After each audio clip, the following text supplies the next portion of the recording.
Hello. Today I'd like to talk about my new Skyoptikst 102. It has a 600mm focal length, 102mm aperture, rack and pinion 1-speed focuser. Doesn't come with this mount. Comes with no mount, but I had to put it on something, so I put it on this. It has two rings.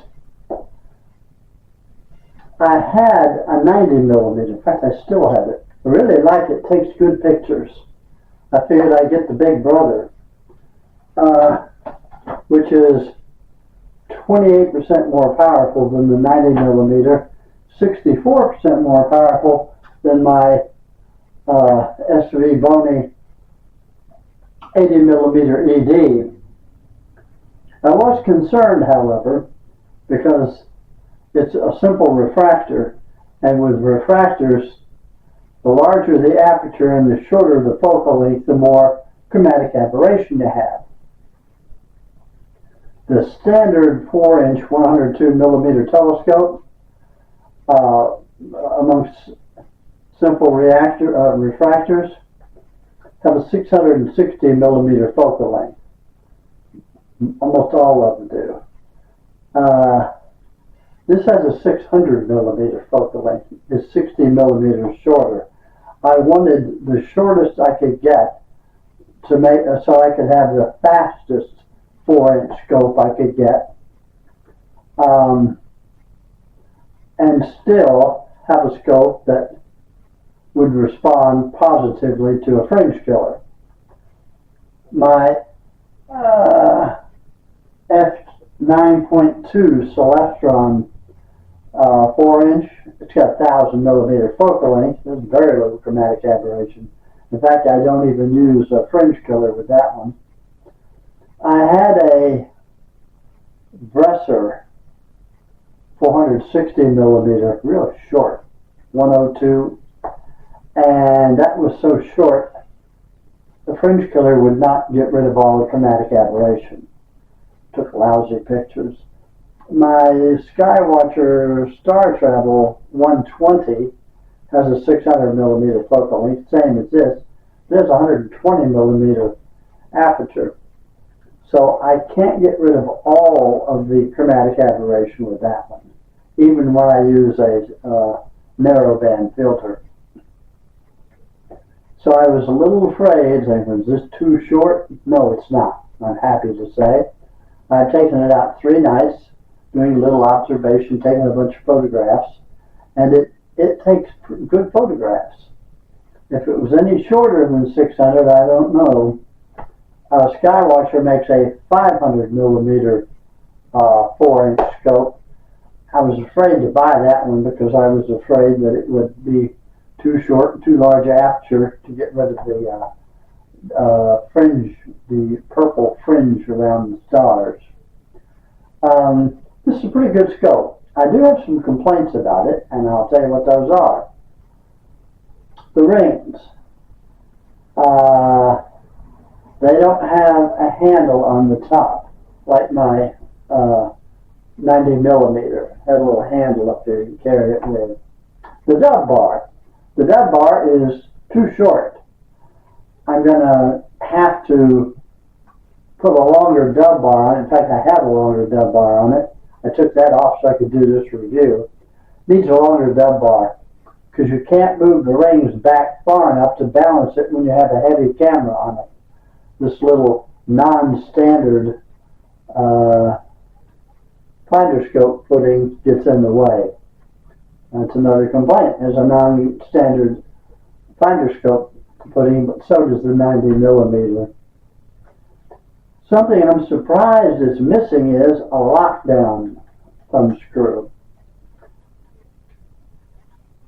The focuser on this is a little stiff, and that's good because if you put a heavy camera like a DSLR or a field reducer like I have here, and heavy 2-inch diagonal and Megler eyepiece, it can draw it can pull the focusing tube out of the telescope. With a lockdown screw, when you screw the screw in, there's a metal plate. It pushes against the metal plate. Metal plate pushes against the focusing tube to keep it from moving out. So this lacks that. Now I have a couple focusers that'll fit this, that have the lockdown screw. So if that becomes a problem, I can replace this focuser with one that's a lockdown screw. I'm just surprised I didn't put one on this one. Now on the focusing tube with the 90mm, if you watch my review of that, it's got a little ring. You stick your stuff in there and you turn the ring and it tightens up against that. This doesn't have this. This has a 1 1/4 inch adapter which screws in and out, and it has a 2 inch extension which screws in and out. And I took mine off and put on a screw in and out that has a 1 thumb screw lockdown on it. In other words, I had to make some modifications on it. Now the 90mm I have costs $119, retails for $119. This retails for $119, and I think it's insufficient in several ways because they're trying to sell it for the same price as the smaller telescope. I did consider briefly a Celestron 660mm standard scope, but they run like $350. They're just too expensive. And I also considered the SV Bony 102. It's also 660mm, as a 2-speed focuser, fine quality telescope, but I wanted something shorter so it would be faster and have a broader field of view.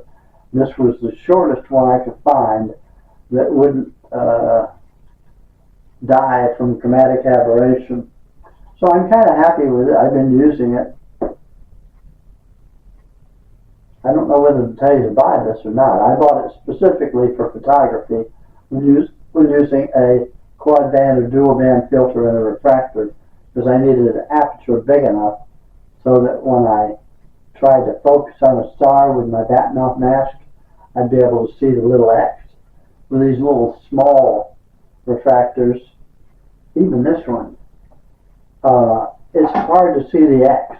With my 80 and 70, I can zoom up and put it on like a 2 or 3 second exposure and finally see that the X. It takes a long time because you have to move it a tiny bit at a time, wait 2 or 3 seconds for it to adjust. This I can do it in real time with a half-second exposure.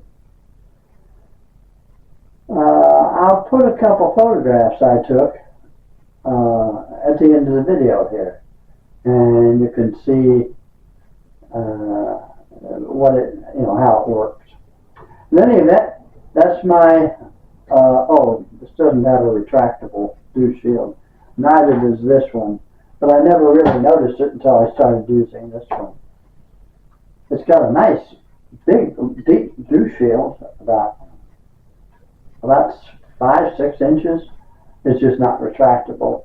So in case you're wanting to put this in a little tiny suitcase, you're going to have problems. And that's all I have to say about my Skyoptikst 102 by 600 refractor. So until I see you again, happy trails.